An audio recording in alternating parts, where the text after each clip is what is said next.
Okay, now this is a polystyrene blank, so we need to use epoxy resin on this, not polyurethane resin, because that will just melt the polystyrene.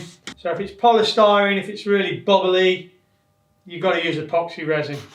Although it's not as fumey as polyurethane, I still believe there's fumes coming off it, so just put your mask on. Okay, that's the 1%, and this is the 5. So I'll just fill this to the top, and I know it's 5 to 1.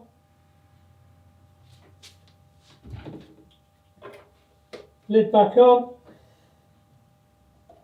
Pour that in there. Just let it drain out for a second.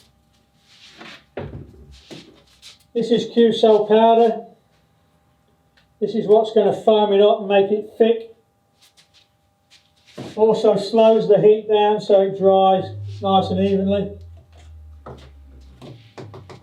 With epoxy, always mix the two, the hardener and the filler together before you add the Q-cell. Just make sure it's all completely thoroughly mixed. You'll get to see little bubbles in there. Then you can start adding the powder. Just add it slowly.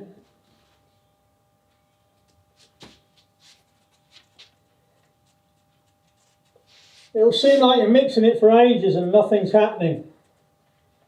And then all of a sudden it'll just turn into a paste. Okay, that's really thin. Just a bit at a time. With epoxy, if you put too much of this in and it goes too thick, you have to go through the whole 5:1 ratio again and add that. So you don't want to mix it too thick. Give it a good mix, get all the lumps out. It's still kind of running. The way this repair is, we don't want it all running off. So I'm just going to put a bit more in.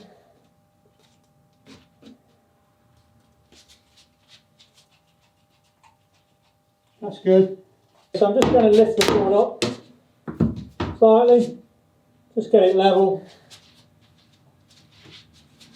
And get the Q-cell and just spread it in. Get into the edges.